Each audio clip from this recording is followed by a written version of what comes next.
فأعوذ باللہ من الشیطان الرجیم بسم اللہ الرحمن الرحیم قال اللہ تعالی فی القرآن المجید هو الذی ارسل رسولہ بالہدى ودین الحق لیظہرہ علی الدین کلہ ولو کرہ المشرکون۔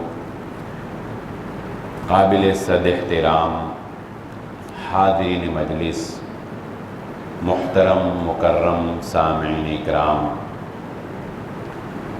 ہر قسم کی تعریفات اس خالق مالک ارض و سماوات کے لیے، اور لاکھوں کروڑوں درود و سلام آپ محمد مصطفیٰ صلی اللہ علیہ وآلہ وسلم کی ذات اقدس پر۔ اس دعا کے ساتھ اپنی گفتگو کا آغاز کرتے ہیں کہ اللہ تعالیٰ آپ سب کو اپنے حفظ و امان میں رکھے، اللہ تعالیٰ آپ سب کی حفاظت فرمائے۔ جو ہمارے بھائی اس بیماری میں مبتلا ہیں، اللہ تعالیٰ ان کو صحت اور تندرستی عطا فرما دے، اور جن کی موت اس کے ساتھ لکھی جا چکی تھی وہ اپنے رب سے جا ملے، اللہ تعالیٰ اس تکلیف کے برداشت کرنے کو ہی ان کے لیے ذریعہ نجات بنا کر انہیں جنت میں داخلہ عطا فرما دے۔ آج کی میری گفتگو جو ہے، میں جیسا کہ یہ ذکر کرتا ہوں کہ جو احباب الحمدللہ دارالسلام میں مستقل جمعہ پڑھتے ہیں وہ جانتے ہیں کہ ہم جمعہ کی ایک روٹین رکھتے ہیں، اور کوشش یہ ہوتی ہے کہ گاہے بگاہے مختلف عنوان جو ہیں ان کو زیر بحث لایا جائے۔ انہی میں سے ایک عنوان جس کو ہر 2 سے 3 ماہ یا 5-6 ماہ کے بعد ہم مختلف جو نئے مسائل آ چکے ہوتے ہیں ان کو مد نظر رکھتے ہوئے ہم ڈسکس کرتے ہیں، جو کہ جس کا بنیادی عنوان ہوتا ہے ہمارے معاشی مسائل۔ جیسا کہ اس سے پہلے جب میں نے جمعہ پڑھایا تھا معاشی مسائل پر، تو اس میں جائز کیش کے بارے میں بتایا، بٹ کوئن کے بارے میں بتایا، اسی طرح اور جو ہمارے کچھ لین دین تھے بازار کے ان کے بارے میں نے بتایا، اور اس سے پہلے بھی اسی طرح مختلف معاشی مسائل کے اوپر ہم الحمدللہ کوشش کرتے ہیں کہ ایک جمعہ جو ہے ہمارا کچھ عرصہ کے بعد اس پر آ جائے۔ آج جمعہ پڑھانا جو میں نے ہے، میں جب گفتگو کروں گا تو ہمارے جو یہاں پرانے ساتھی ہیں، آج سے کم از کم یوں سمجھ لیجئے کہ جو 8-9 سال پہلے سے یہاں پر جمعہ پڑھ رہے ہیں، ان کے ذہنوں میں انشاءاللہ وہ گفتگو دوبارہ تازہ ہو جائے گی، کیونکہ کم و بیش 8-9 سال پہلے میں نے یہ جمعہ پڑھایا تھا، اور اس کے بعد کئی مرتبہ مجھے یہ ساتھیوں کی جانب سے کہا گیا کہ آپ اس پر تفصیل سے مزید جو ہے وہ گفتگو کریں اور مزید اس پر جو ہے وہ گفتگو کریں، لیکن بہرحال میں نہیں اس کو ریپیٹ کر سکا ایک مطلب کہ عنوان کے تحت۔ لیکن آج میں اسی عنوان کو جو آج سے 8-9 سال قبل میں نے پڑھایا تھا اسی کو ریپیٹ کروں گا، اور اس کے بعد اس ٹاپک کو کوشش کروں گا کہ مزید آگے لے کر چلیں ہم، کیونکہ ایک عرصہ ہوا ہم نے اس ٹاپک پر ڈسکس نہیں کی، اور وہ کیا ہے کہ مروجہ سودی نظام، جو ہمارا سود کے اندر جکڑا ہوا معاشرہ ہے، اور عالمی سطح کے اوپر سود نے جس طرح سے پوری دنیا کو اپنے پنجے کے اندر جکڑ لیا ہے، جس کو بہت پہلے اقبال نے کہا تھا افرنگ کی جاں پنجہ یہود میں ہے۔ یہ جو خون آشام درندہ ہے پنجہ یہود، جس نے پوری دنیا کو اپنے اندر جکڑا ہوا ہے، یہ اس کا تاریخی پس منظر کیا ہے، یہ نظام کس طرح رائج ہوا، موجودہ صورتحال سود کی کیا ہے، مسائل کیا ہیں، اور اسلامک بینکنگ جو ہے وہ کیا ہے، اور اس سے کیسے جو ہے وہ ہم ڈیل کر سکتے ہیں۔ انشاءاللہ اس پر 1 سے زائد جمعہ شاید چلے جائیں ہمارے، لیکن ہم انشاءاللہ اس کو سمجھنے کی پوری کوشش کریں گے۔ سب سے پہلے یہ بات جان لیجئے کہ قوم یہود کی تاریخ کیا ہے۔ قوم یہود کی تاریخ یہ ہے کہ یہ حضرت یعقوب علیہ السلام کے سب سے بڑے بیٹے یہودا کی جانب نسبت ہے، جس سے یہ یہودی بنے ہیں۔ بیسیکلی یہودی ہو یا عیسائی ہو، یہ دونوں بنی اسرائیل کے اندر ہی آتے ہیں، اس لیے کہ حضرت یعقوب علیہ السلام کا لقب تھا اسرائیل، اور بنی اسرائیل کا معنی اسرائیل کی اولاد، اور حضرت یعقوب علیہ السلام کے بعد حضرت عیسیٰ علیہ السلام تک جتنے نبی آئے ہیں وہ سارے کے سارے انہی کی اولاد میں سے آئے۔ اس مناسبت سے چاہے عیسائی ہو یا یہودی، دونوں بنی اسرائیل ہی میں شامل ہوتے ہیں۔ لیکن بعد میں جا کر یہ تقسیم جو ہے یہ اللہ نے نہیں کی، یہ بعد میں جا کر انہوں نے خود اپنے آپ کو یہودی اور اپنے آپ کو عیسائی کہلوانا شروع کیا۔ یہ بغض اور حسد جو ہے گویا کہ یہ وہ دین ہے، وہ جین ہے جو اصل میں یہودا کے اندر پایا جاتا تھا۔ میں اکثر کہتا ہوں کہ پتہ نہیں اللہ تعالیٰ خالق ہے، لیکن پتہ نہیں اس کی کون سی مٹی سے اس کی تخلیق ہوئی تھی۔ ایسا حسد اور بغض اور کینہ اور ایسی نفرت انسانیت کی اس کے جینز میں تھی کہ آج تک وہ ختم نہیں ہو سکی، اور وہ ان یہودیوں کے اندر آج بھی موجود ہے، اور یہ کسی اور کو اپنا بنانے کے لیے تیار نہیں ہوتے۔ یہودی صرف وہی ہوگا جو نسلاً حضرت یعقوب علیہ السلام کے بڑے بیٹے یہودا کی نسل سے ہوگا، وگرنہ کوئی مسلمان، کوئی عیسائی، کوئی ہندو، کوئی اور نسل کا بندہ وہ یہودی بن سکتا نہیں ہے، یہ اس کو اپنے اندر شامل نہیں کرتے۔ حضرت یوسف علیہ السلام جب کنویں میں پھینک دیے گئے اور وہاں سے جب وہ مصر پہنچتے ہیں، اب آپ دیکھیے کہ مصر کی ساری سرداری جو ہے وہ کس کی وجہ سے ملی ہے؟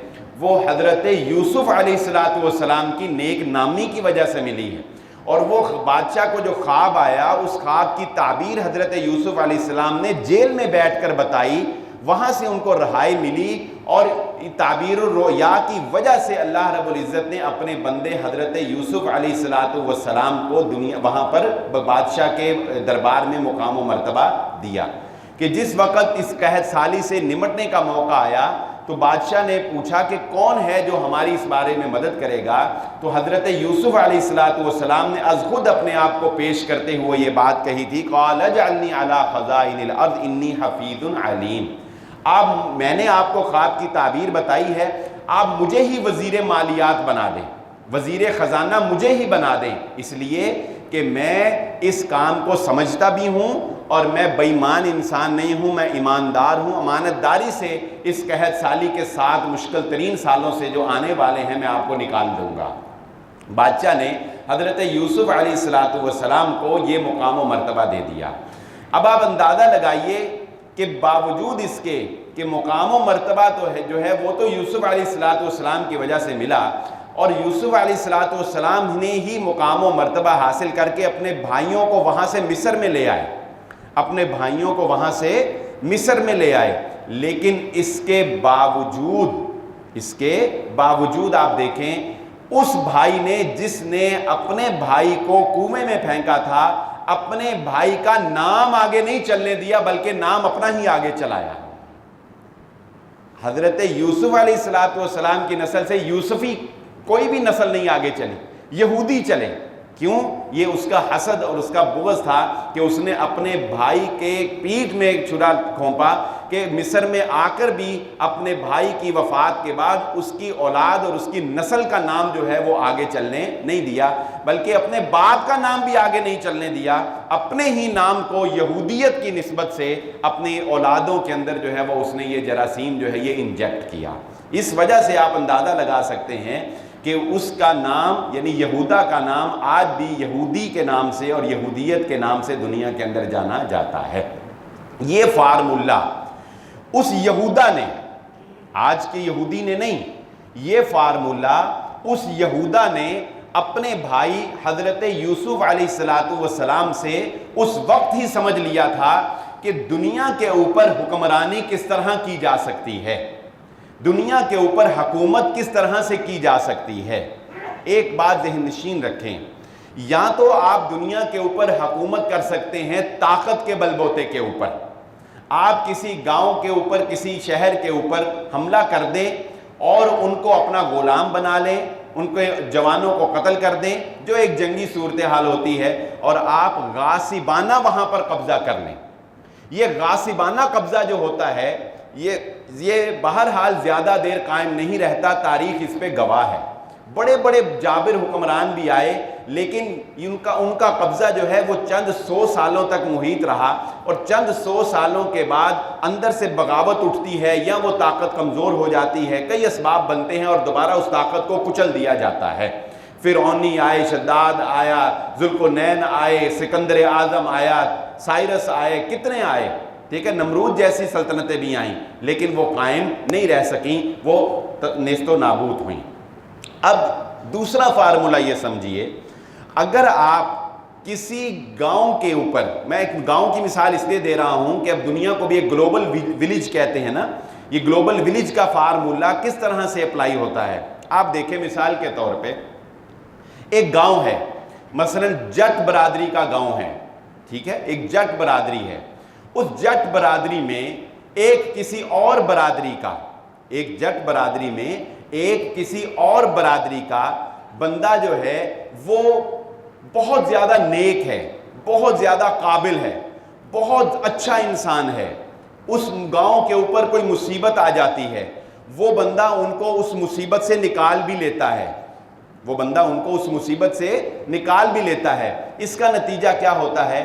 وہ سارے گاؤں والے اس کی رسپیکٹ کرتے ہیں، اس کے پاس جاتے ہیں، اس سے مشورہ لیتے ہیں، اس کو نظر و نیاز کرتے ہیں، اس کو سر پہ بٹھاتے ہیں، وہ سارا کچھ کرنے کے لیے تیار ہیں، مگر وہ کبھی بھی اس انسان کو جو غیر برادری کا ہے اپنے گاؤں کا چودھری ماننے کے لیے تیار نہیں ہوں گے۔ اس کی عزت کریں گے، رسپیکٹ کریں گے، اس کے پاؤں چومیں گے، اس کو نظر و نیاز کریں گے، مگر یہ کہیں کہ یہ ہمارا چودھری ہے، یہ کبھی بھی جٹ ماننے کے لیے تیار نہیں۔ چودھری کون ہوگا؟ جو جٹ ہوگا، ہمیشہ وہ چودھری جٹ کو ہی بنائیں گے، چاہے وہ ان پڑھ ہو، چاہے وہ جاہل ہو، چاہے وہ جیسا۔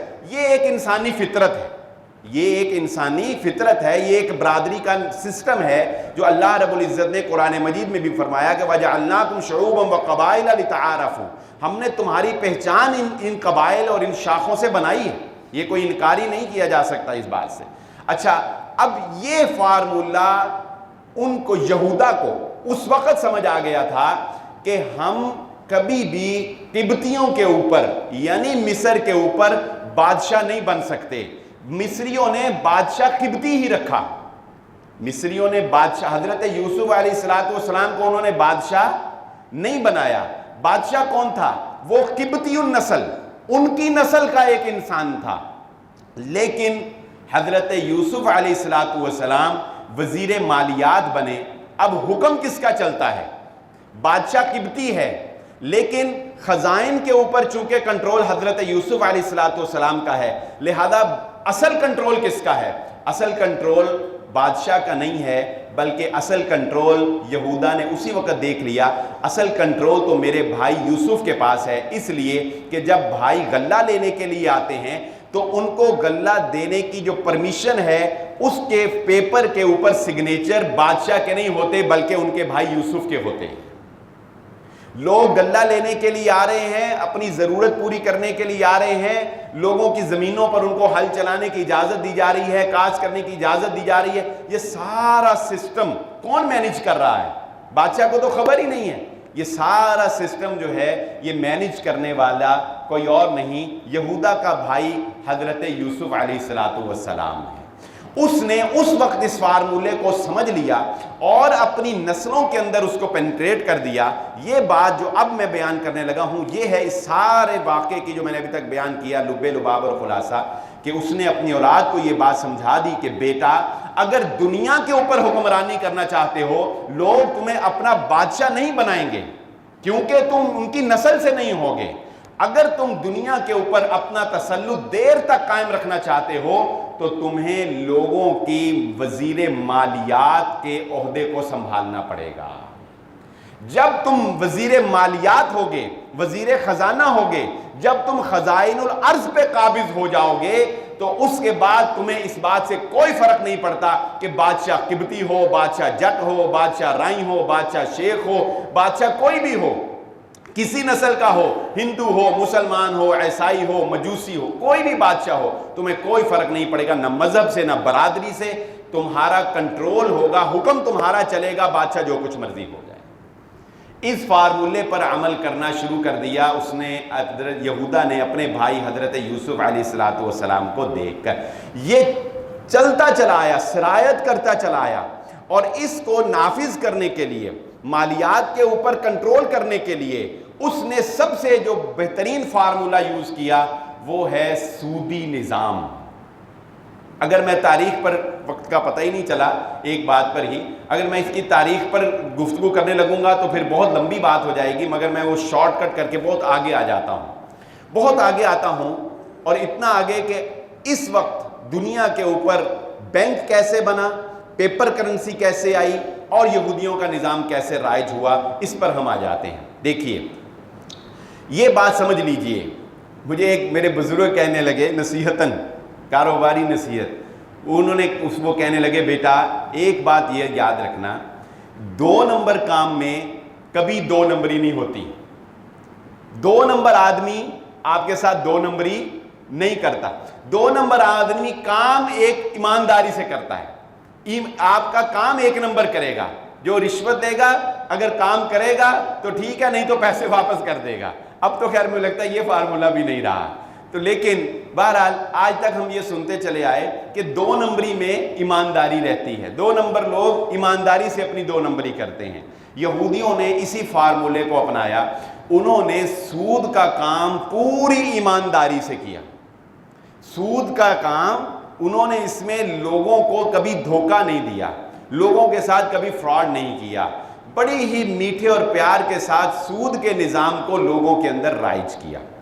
ہوا کیا، یہودیوں کے سودی نظام کی وجہ سے اور اپنے لین دین میں پختہ ہونے کی وجہ سے، اپنے لین دین میں ماہر ہونے کی وجہ سے، انہوں نے سب سے پہلے ساہوکاری کا پیشہ اختیار کیا جب دنیا ترقی کر رہی تھی، یعنی سنیار، سونے کو انہوں نے اپنے کنٹرول میں جو ہے وہ کرنا شروع کیا، اور لوگوں کا اعتماد اتنا بحال کر دیا کہ لوگ جو ہیں وہ ان کے پاس سونا رکھوانے یا ان سے سونا لینے میں کوئی ہچکچاہٹ محسوس نہیں کرتے تھے۔ یہ وہ دور تھا جب دنیا جو ہے وہ ترقی کر رہی تھی اور لوگ جو ہیں وہ تیزی سے اوپر کی طرف جا رہے تھے۔ پھر انہوں نے یہ پہلا فارمولہ لانچ کیا، اور انہوں نے یہ کہا کہ آپ لوگ ہمارے پاس اپنا سونا رکھوائیں، آپ لوگ، یہ تھوڑی سی مشکل اور دقیق ہے، آسان کر کے سمجھانے کی کوشش کرتا ہوں۔ انہوں نے کہا کہ آپ ہمارے پاس اپنا سونا رکھوائیں، اس سونے پر ہم آپ کو سود ادا کریں گے، اس سونے پر مثلا 100 تولے سونا آپ ہمارے پاس رکھواتے ہیں تو اس وقت جو بھی ایک طریقہ کار تھا کہ ہم آپ کو ماہانہ 1 کلو چاول دیں گے، ماہانہ 1 کلو گندم دیں گے، ایک ماشا، جو بھی سود کی اس وقت صورتحال انہوں نے طے کی کر لی۔ لوگوں کا ان کے اوپر اعتماد اتنا تھا کہ لوگوں نے اپنے پیسے جو ہیں، اپنا سونا جو ہے وہ ان کے پاس جمع کروانا شروع کیا۔ اب جب وہ سونا ان کے پاس جمع کروایا تو ظاہری بات ہے جب آپ کسی کے پاس کوئی چیز رکھواتے ہیں تو اس کی ایک رسید بھی تو بنتی ہے نا، جس طرح آپ بینک میں پیسے جمع کرواتے ہیں تو بینک آپ کو ایک رسید دیتا ہے نا، انہوں نے اس سونے کی رسید جو ہے وہ اس شخص کو دی۔ ایک اناؤنسمنٹ ہو گئی۔ دوسری اناؤنسمنٹ انہوں نے کی، دوسری اناؤنسمنٹ کیا کہ ہر بندہ جو ہے کاروبار کا رسک نہیں لے سکتا، جس طرح کہ اب جابینز جو لوگ ہیں جنہوں نے ساری زندگی جاب کی ہوتی ہے، جب وہ ریٹائر ہو جاتے ہیں ان کے پاس لاکھوں روپیہ ہو مگر وہ کاروبار نہیں کر سکتے۔ ادھر جس نے ساری زندگی کاروبار کیا ہو اس کے پاس پیسے نہ بھی ہوں، وہ دائیں بائیں سے پھیر پھرا کے ہی کاروبار کر لیتا ہے۔ اچھا، اب وہ لوگ جو کاروبار نہیں کر سکتے تھے، سرمایہ رکھتے تھے، انہوں نے ان کے پاس سرمایہ جمع کروایا۔ جو کاروبار کرنے کی صلاحیت رکھتے تھے، سرمایہ نہیں تھا، انہوں نے اناؤنسمنٹ کی آپ ہم سے سونا لیں اور کاروبار کریں، ہمیں سود ادا کریں، ہمیں سود ادا کریں۔ لوگوں نے ان سے سونا لینا شروع کیا اور اس پر انہوں نے لوگوں سے سود لینا شروع کیا. پہلی کمائی تو یہاں پر شروع ہو گئی, جس طرح کہ آج کل بھی ہے, یہ بینکوں میں بہت سے سسٹم میں ہو رہا ہے کہ دینا کم اور لینا زیادہ. یعنی سود 10 روپے لینا ہے ادھر سے جن کو سونا ادھار دیا, اور جن کو سود ادا کرنا ہے ان کو 5 روپے. تو 5 روپے تو پہلے ہی اپنے, اور پیسہ کس کا؟ سونا کس کا؟ لوگوں کا. کچھ عرصہ کے بعد انہیں یہ پتا چلا کہ لوگ ہماری رسیدیں ہی مارکیٹ میں چلا رہے ہیں. کیسے؟ مثال کے طور پہ اگر کسی آدمی نے 2 تولے سونا جو ہے وہ ان کے پاس رکھوایا, اور 2 تولے سونے کی رسید اس کے پاس موجود ہے, وہ کیا کرتا ہے, جب اسے 2 تولے سونے کی ضرورت پیش آئی تو اس نے یہ نہیں کیا کہ میں یہودی کے پاس جاؤں, پہلے اس کو رسید دوں, وہ مجھے سونا دے, پھر یہ 2 تولے کا سونا لے کر میں فلاں کے پاس جاؤں اور اس کو جا کر دوں. ایک پورا پروسیس ہے نا. اس نے 2 تولے خرچنے تھے, اس نے کیا کیا, اس نے اپنے دوست کو کہا کہ بات یہ ہے, یہ رسید ہے, 2 تولے سونا میرا فلاں یہودی کے پاس پڑا ہے, جب مرضی جا کے لے لینا, یہ رسید تم رکھ لو اور مجھے یہ چیز دے دو. اس نے کہا بات تو ٹھیک ہے. اعتماد ہی اتنا ہے کہ وہ رسید ایسے ہی ہے جیسے سونا ہے, جو بھی وہ رسید دے کر جائے گا اسے سونا مل جائے گا. تو مارکیٹ میں ان کو یہ پتا چلا کہ لوگ سونا لینے تو آ ہی نہیں رہے, لوگ تو ہماری رسیدیں چلا رہے ہیں. پھر انہوں نے اگلا لوگوں کے ساتھ جھانسا کیا دیا کہ لوگوں کو سے سونا بھی, جو سود پہ سونا دیا تھا لوگوں کو, وہ بھی واپس لینا شروع کیا. لوگوں کو کہا وہ سونا بھی واپس, وہ سونا ان سے واپس لے کر ان کو رسیدیں جاری کرنا شروع کر دی. جعلی رسیدیں, جھوٹی رسیدیں, کیونکہ سونا تو پہلے ہی ان کے پاس پڑا ہے, لوگ لینے ہی نہیں آ رہے, مارکیٹ میں رسیدیں چل رہی ہیں. یہ رسیدیں اتنی پختہ ہو گئیں, لوگوں کے اندر اتنی رائج ہو گئیں کہ پھر انہوں نے یہ ڈیمانڈ کی کہ ان رسیدوں کو نوٹ کی شکل دے دی جائے, اور حکومت جو ہے, امریکہ کی حکومت, انگلینڈ کی حکومت مجبور ہو گئی یہودیوں کے آگے نوٹ چھاپنے کے اوپر, اور پھر یہ رسیدیں جو ہیں, ان رسیدوں نے نوٹ کی شکل اختیار کر لی جو آج ہمارے ہاتھوں میں چل رہا ہوتا ہے. اب آپ کو نوٹ کی حقیقت بھی سمجھ آ گئی ہوگی. حامل حاضہ کو نوٹ کے اوپر لکھا ہوتا ہے, حامل حاضہ کو مطالبہ پر ادا کرے گا. وہ حامل حاضہ کو مطالبہ پر کیا ادا کرے گا؟ وہ جو پیچھے سونا پڑا ہوا ہے, وہ حکومت جب نوٹ چھاپتی ہے تو آپ کو کہتی ہے کہ اس کے پیچھے ہمارے پاس سونا پڑا ہے, چاندی پڑی ہے. اب پھر اس کو اور انہوں نے بڑھا دیا, ساسے پڑے ہیں, پھر انہوں نے ڈالر کو اس کے اوپر بیس کر لیا, ڈالر پڑے ہیں, آئل پڑا ہے, یہ سارا کچھ. اصل میں نوٹ کیا ہے؟ اصل میں نوٹ یہودی کی وہ جاری کردہ رسید ہے جو اس نے لوگوں کا سونا اپنے پاس رکھ کے لوگوں کو جاری کی تھی. ایک نظام, ایک طریقے سے لوگوں کو جکڑ لیا. دوسری چیز آئیے, شارٹلی آگے چلتے ہیں. یہ وہ دور تھا جب تیزی کے ساتھ انڈسٹری لگ رہی تھی, جب تیزی کے ساتھ انڈسٹری لگ رہی تھی. نوٹ چھپ چکے ہیں, نوٹ بن چکے ہیں. ایک آدمی ایک یہودی کے پاس جاتا ہے, ایک ساہوکار کے پاس جاتا ہے, اسے کہتا ہے کہ میں ایک بڑے پیمانے پر کام کرنا چاہتا ہوں, بلک کوانٹٹی میں پروڈکٹ جو ہے وہ بنانا چاہتا ہوں, مجھے اس کے لیے 10 لاکھ روپیہ چاہیے. وہ یہودی اپنا سرمایہ کیلکولیٹ کرتا ہے, وہ کہتا ہے کہ میرے پاس تو 5 لاکھ روپیہ ہے, میں تمہیں 10 لاکھ نہیں دے سکتا. وہ کہتا ہے ٹھیک ہے. وہ کسی اور یہودی کے پاس جاتا ہے, وہ یہودی کو کہتا ہے مجھے 10 لاکھ چاہیے, وہ بھی کیلکولیٹ کرتا ہے, وہ کہتا ہے میرے پاس تو 8 لاکھ ہے, میں تمہیں 10 لاکھ نہیں دے سکتا.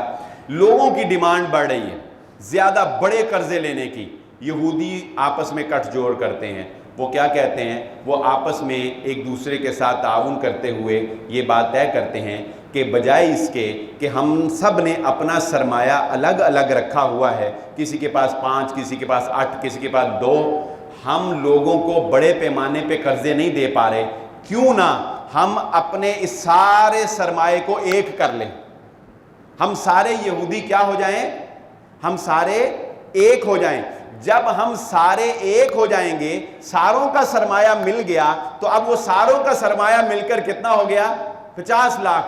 اب ہم 10 لاکھ کے 5 لوگوں کو قرضے دے سکتے ہیں جو پہلے ایک بھی نہیں دے سکتا تھا.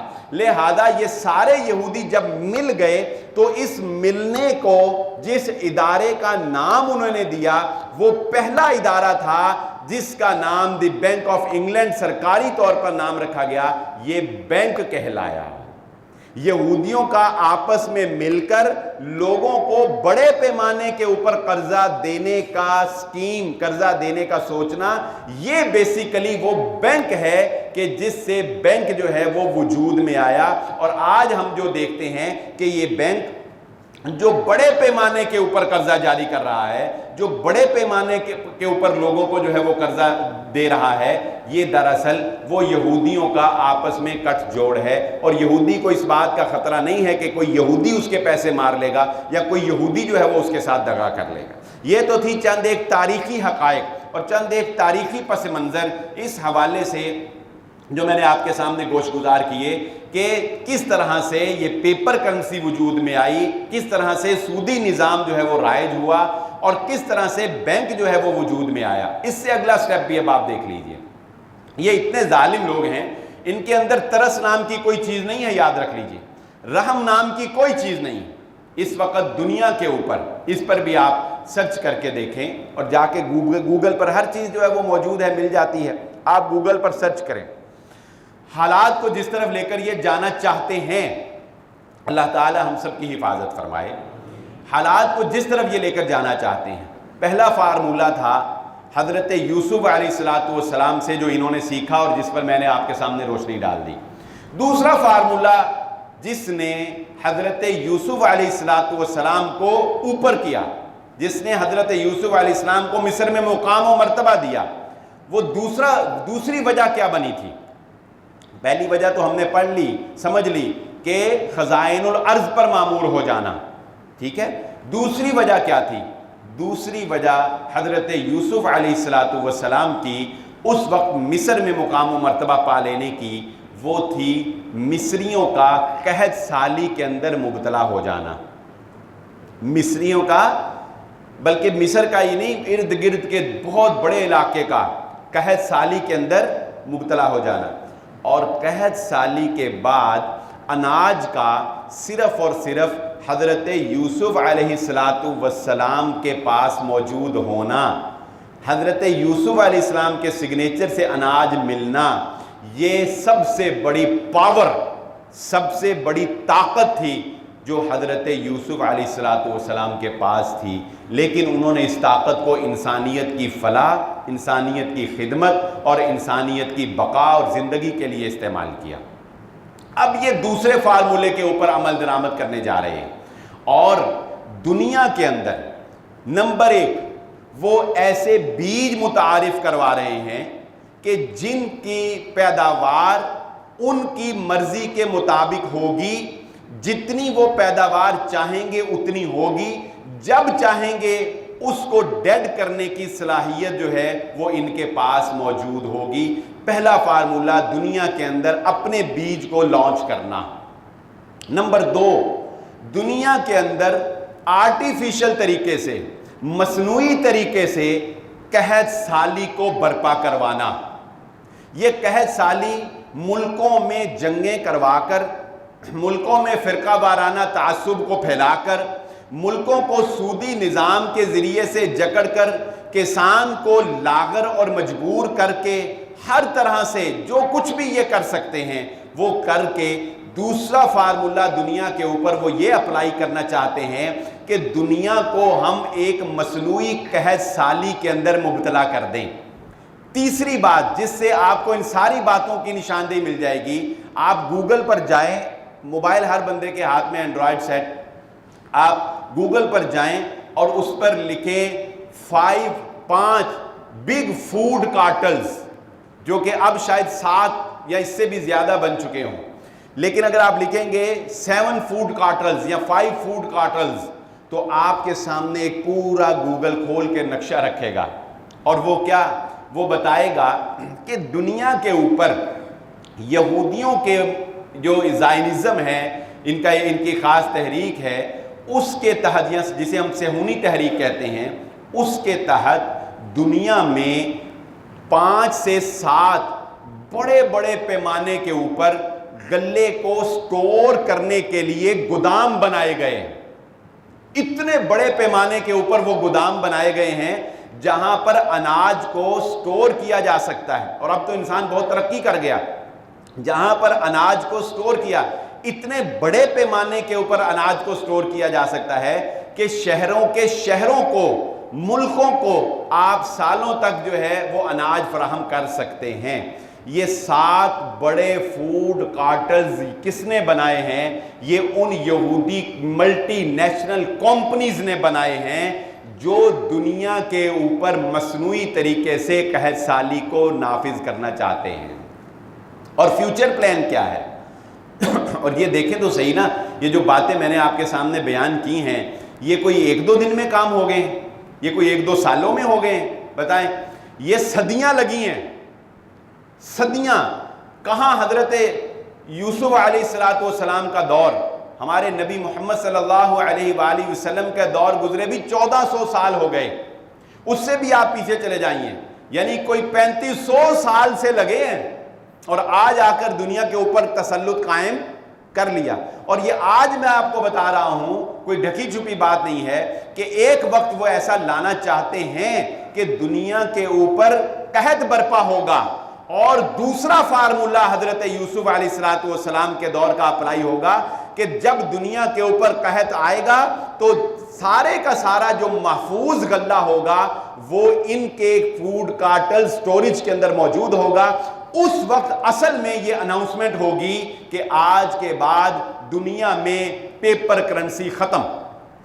آج یہ پلاننگ ہے، آج کے بعد دنیا میں کریڈٹ کارڈ ختم، آج کے بعد دنیا میں ڈیبٹ کارڈ ختم، آج کے بعد ہم جو لین دین کریں گے وہ قدرتی نظام کے تحت یا سونے پہ کریں گے یا چاندی میں کریں گے یا جو اناج جو چیزیں ہوتی ہیں جس طرح کہ پہلے لوگ کرتے تھے ان میں کریں گے۔ یہ اناؤنسمنٹ کر دی۔ اچھا، یہ اناؤنسمنٹ ہوئی، لوگوں کے پاس کیا رہ گیا بتائیں؟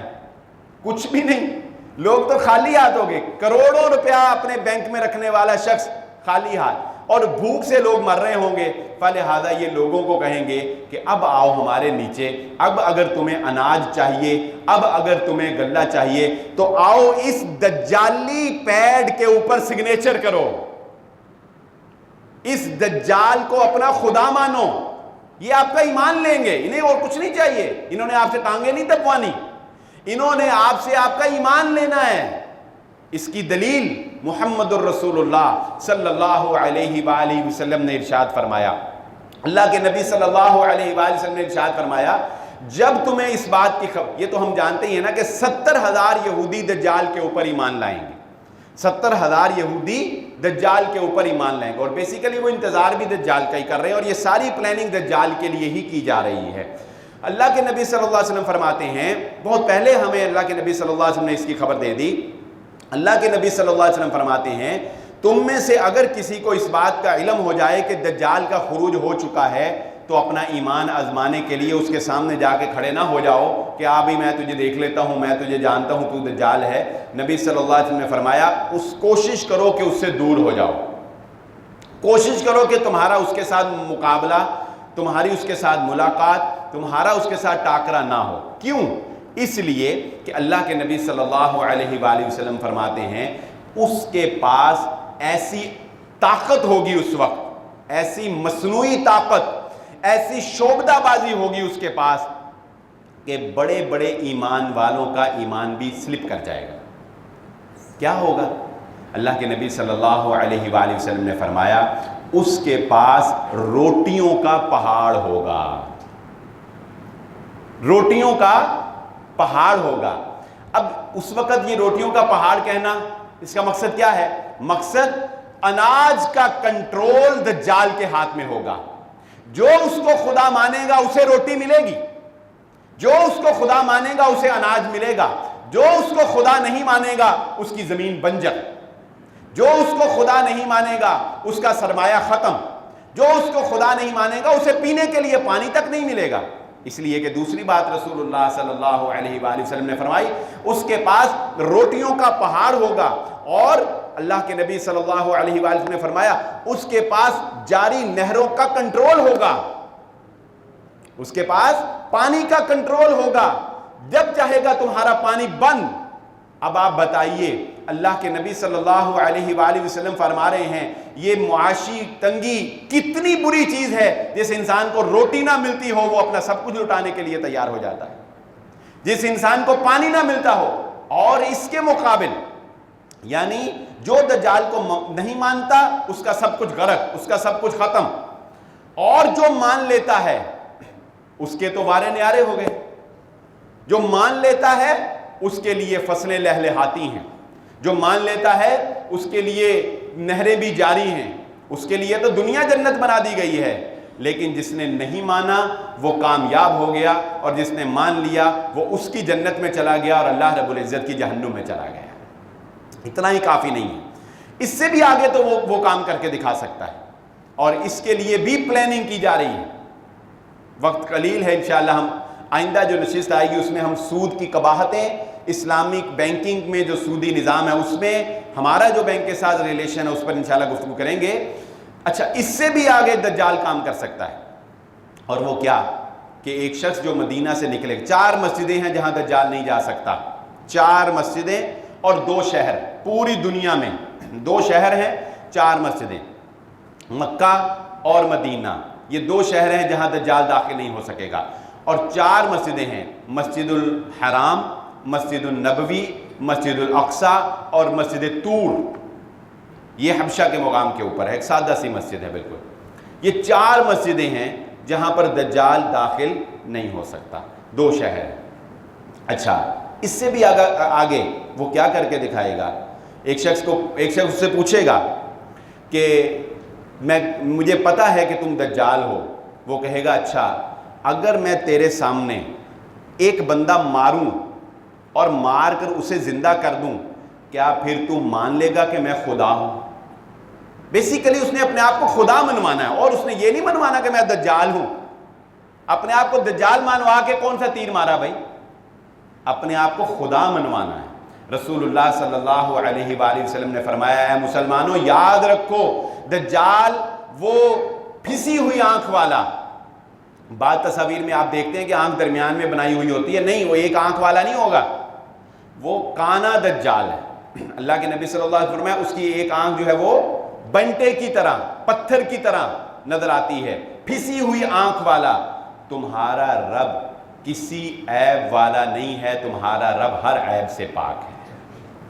وہ تمہارا رب نہیں ہے، وہ تمہارا خدا نہیں ہو سکتا، وہ پھسی ہوئی آنکھ والا ہوگا۔ کہے گا اس کو مار دیتا ہوں، مار کے زندہ کر دیتا ہوں، بتا مانے گا میں خدا ہوں؟ وہ کہے گا مانتا ہوں، پکا مومن ہوگا، کوئی پکا بابی سمجھ جائے گا فوراً، وہ کہے گا چل کر کے دکھا۔ دجال کہے گا اچھا چل ٹھیک ہے۔ وہ دجال جو ہے اس کے سامنے ایک بندے کو مارے گا، مار کے زندہ کرے گا۔ اب یہ کتنا بڑا دجل ہے بتائیں، کتنا بڑا فریب، حالانکہ حقیقت نہیں ہوگی، حقیقت تو اللہ رب العزت کے اختیار میں ہے۔ مومن ہیں، ہم جانتے ہیں کہ اللہ ہے جس کو چاہتا ہے زندگی دیتا ہے اور جس کو چاہتا ہے موت دیتا ہے، لیکن دجل اتنا ہوگا، آنکھوں کا فریب اتنا ہوگا۔ بھئی آنکھوں سے اگر رسیاں سانپ نظر آ سکتی ہیں تو بندہ مر کے زندہ ہوتا بھی تو نظر آ سکتا ہے نا۔ آنکھوں سے اگر رسیاں سانپ نظر آ سکتی تو نظر آئے گا، تو وہ بندہ پھر کیا کہے گا؟ وہ کہے گا پہلے تو مجھے کوئی شک ہو سکتا تھا کہ تو دجال ہو کہ نہ ہو، اب مجھے یقین ہو گیا کہ تو ہی دجال ہے۔ تو یہ سارا سسٹم، یہ سارا سودی نظام جس کے اندر بدقسمتی سے مسلمان دلدل کی طرح دھنستے چلے جا رہے ہیں اور پاؤں مارتے ہیں تو اور اندر کو چلے جاتے ہیں، بیسیکلی یہ وہاں سے چلا یہودا سے، اور اس کا اختتام ہے دجال کے اوپر جا کر، اور حضرت عیسیٰ علیہ السلام کی آمد پر جب دجال کو قتل کیا جائے گا۔ لیکن بہرحال یہ تو ایک ہسٹوریکل باتیں تھیں نالج کے لیے، اگلی باتیں جو ہوں گی انشاءاللہ وہ مروجہ عمل کرنے والی اور عمل سے تعلق رکھنے والی ہوں گی انشاءاللہ۔ اللہ رب العزت سے دعا ہے اللہ تعالی ہم سب کو سمجھنے کی اور عمل کرنے کی توفیق عطا فرمائے۔ وما علیہ الا البلاغ المبین۔